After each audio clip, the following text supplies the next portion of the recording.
Welcome back, everyone, to Season 3, Episode 12 of the Inside the Woods podcast, a Valley News show where every week we've been giving you an inside look at Dartmouth Big Green football as they make their way through the 2025 season. I'm your host, Mike Coughlin.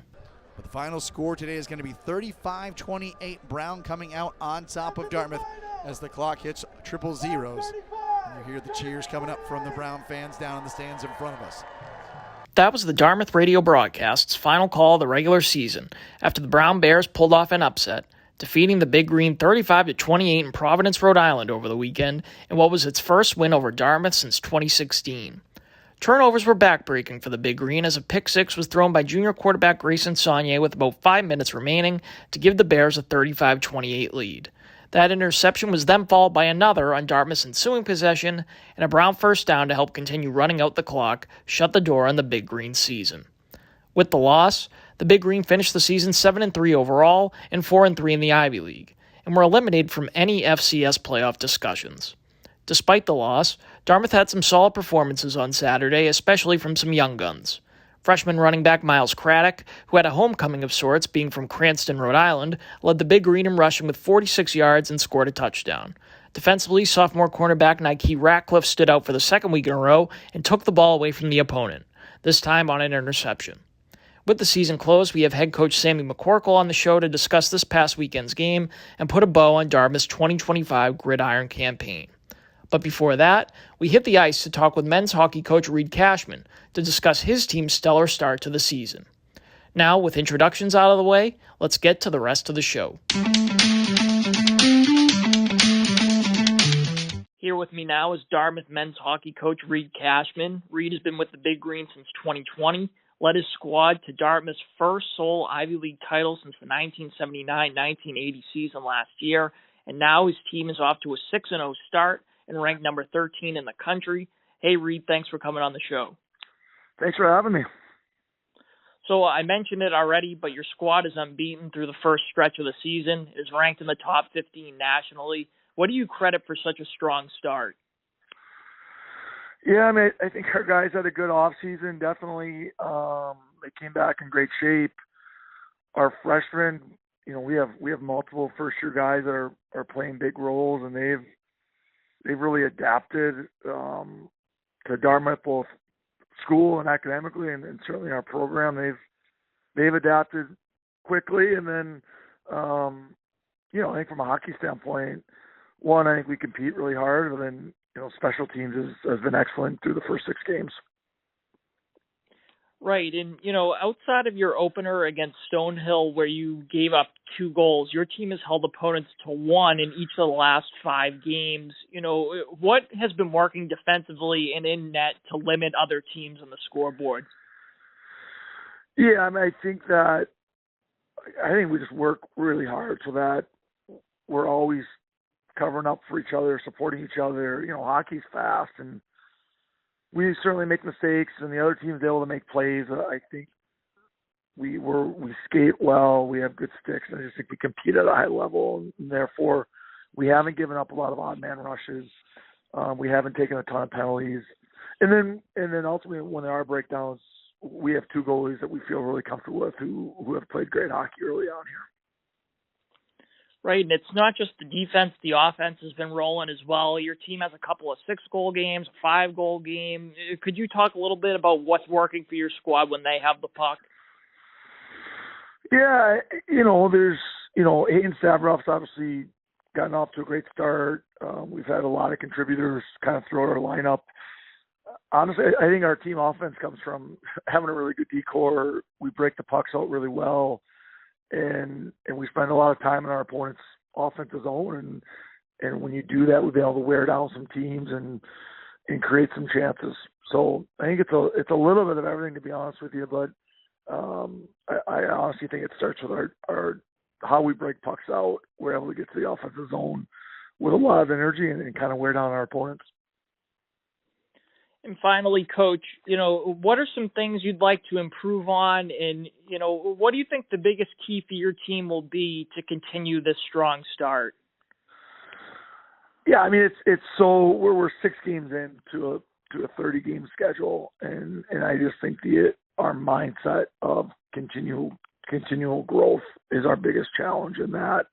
The goal is not to be 6-0. The goal is to be great, come the end of March and hopefully play hockey into April. So that's our biggest challenge, is just staying in the moment, staying present, staying intentional, understanding that all we can really do is have a really good day today and stack good days and really just we're worried about our next opponent, which in this case is Vermont on Friday. Well, thanks again very much for joining the show, Coach. I appreciate it. We look forward to talking with you again as the season progresses. Great. Thank you very much. Usually, before we get to Sammy's interview, we like to go inside the numbers on Dartmouth's upcoming matchup. And with the regular season finished, we can't really do that.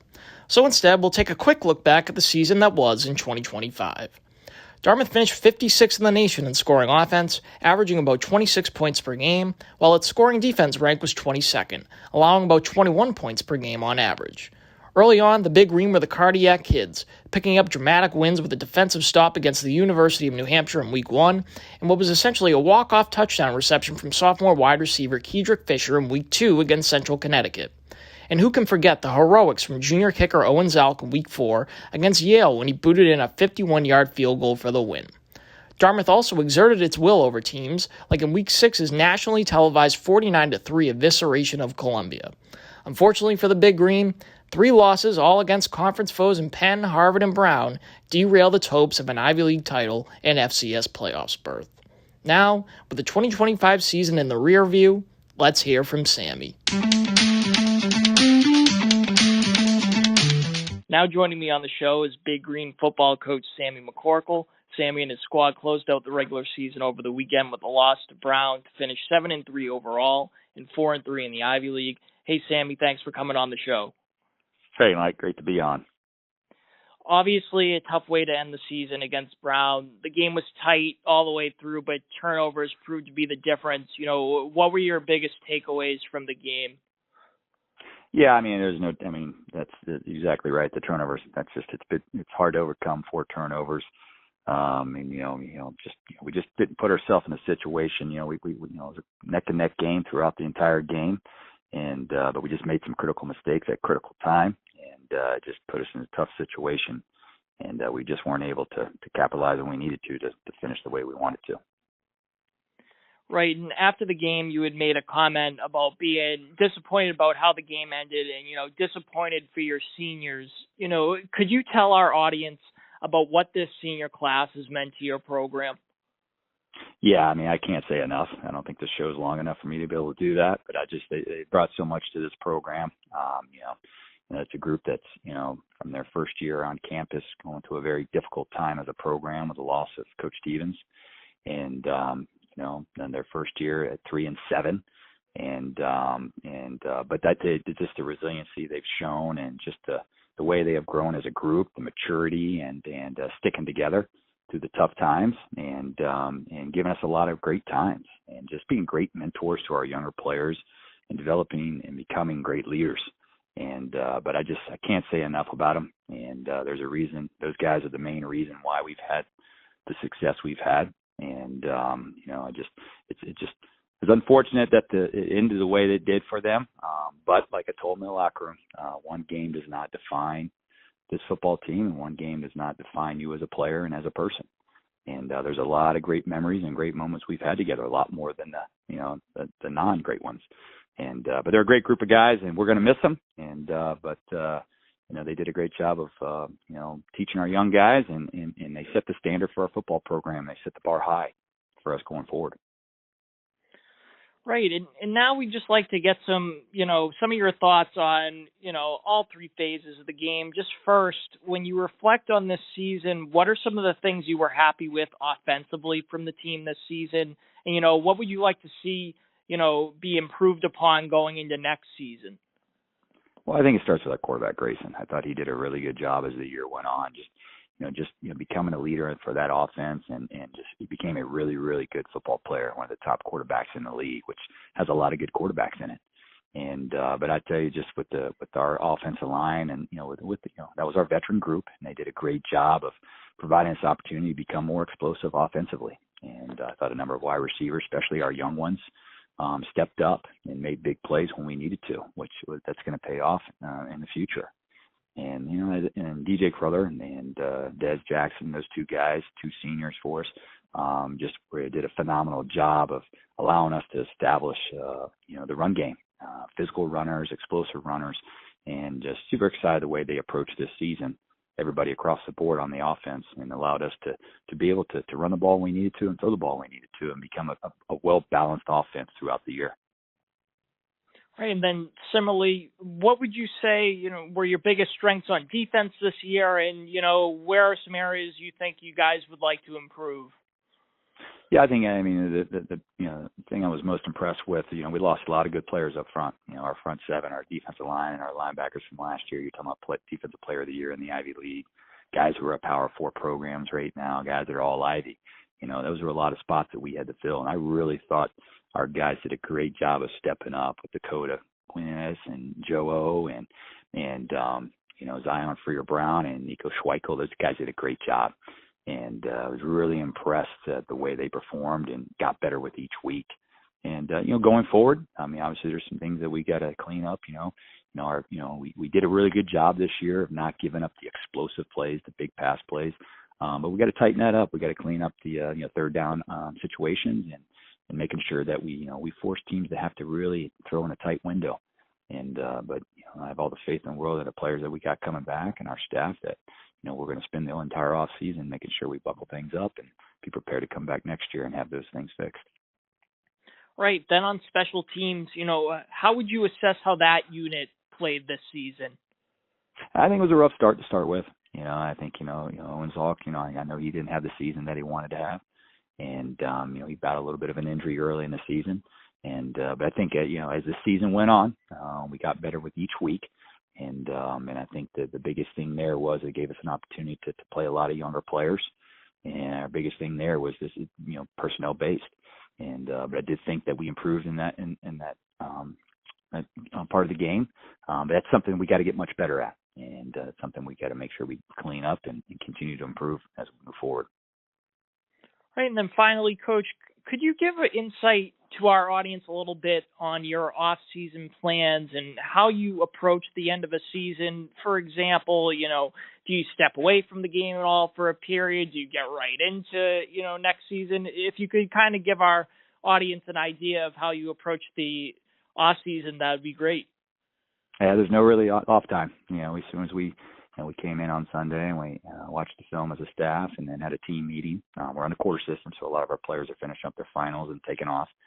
And but no, we jump right into we do self scouting and then we go recruiting's year round, so that never stops. But it's all full fledged recruiting now, and we're to the point now we're almost we're pretty much done with our 26 class, and so we're actually already moving in and recruiting our 27s. And so we'll in December, once we're permitted by the NCAA to get out on the road, we'll be all over the country and we'll be making sure that we get out there and then find our potentially future Dartmouth football players. And then what we'll do is once that recruiting, like I said, that never ends, and then we'll move into the springtime, and that's we'll have everybody back on campus and we'll start to prepare ourselves for spring practice. But from now until spring practice, the guys that are on campus, guys that are off campus, it's essentially our strength staff now takes over. And they're the ones that start to train those guys and prepare those guys. So when they do come back and everybody's here together for spring practice, we're ready to roll and prepare for our next year's team. Right. Well, thanks again very much for joining the show, Coach. I appreciate it. I really appreciate all the time you gave us every week this season. I thoroughly enjoyed it. So again, thank you very much. Thanks, Mike, and I appreciate you doing this and covering our football program and really enjoyed our times together.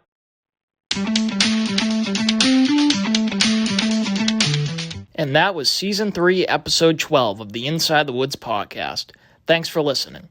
While the football season has come to an end, that doesn't mean the show is going to come to an end. We will continue to cover Dartmouth athletics through the winter. Again, thanks for listening, have a happy Thanksgiving, and we will see you soon.